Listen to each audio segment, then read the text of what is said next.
रञ्जिता कुमारी दत्ता जन्मैदेखि बोल्न सुन्न सक्दिनन्, तर उनी कसैभन्दा कम छैनन्। आफ्नो उद्यम गरेर आत्मसम्मानको जीवन बिताइरहेकी छिन्।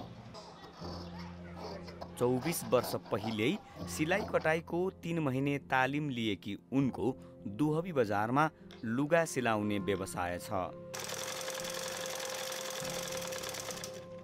यही कोठामा उनले ब्युटी पार्लर पनि चलाएकी छिन्।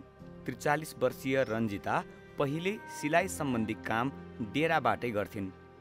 ब्युटी पार्लरको काम पनि सिक्न पाए हुन्थ्यो भन्ने लाग्थ्यो। अपाङ्गता रोकथाम तथा पुनर्स्थापना कार्यक्रमकी स्थानीय सहजकर्ताको सम्पर्कमा आएपछि उनको त्यो इच्छा पुरा भयो। त्यसपछि डेराबाटै काम गर्न सम्भव थिएन। पहिले त दोकान डेरामै थियो। सहजकर्ता दिदी आएर बजारमा दोकान खोल्न प्रोत्साहित गर्नुभयो अनि श्रीमानलाई पनि मैले आफ्नो सिप देखाउन बजारमा दोकान खोल्नुपर्छ भनेर सहमत गराएँ। त्यसपछि मिलिजुली समूहबाट ऋण लिएर बजारमा दोकान खोलेँ। डेराबाट काम गर्दा सिलाउने कपडा थोरै हुन्थ्यो। यहाँ आइसकेपछि त कपडाको चाङ्नै आउँछ, भ्याइ नभ्याइ हुन्छ।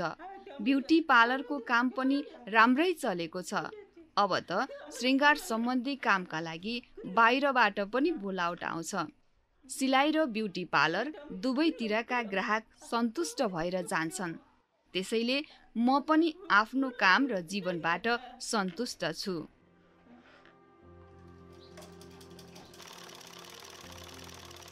सिलाइ कटाइको काम धेरै वर्षदेखि गरिरहेकाले यसमा उनको सिप धेरै नै निखारिएको छ।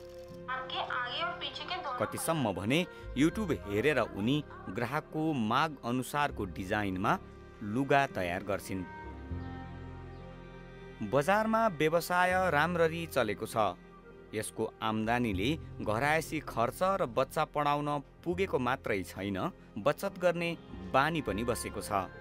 उनले आम्दानी बढाउन ब्युटी पार्लरमा प्रशस्तै सम्भावना देखेकी छन्। आधारभूत तालिम लिएको हुँदा मलाई थ्रेडिङ र फेसियलको मात्रै ज्ञान छ। एडभान्स तालिम लिएर पार्लरलाई अझ ठुलो बनाउँछु। त्यसपछि अरूलाई पनि काम सिकाएर सक्षम बनाउने इच्छा छ।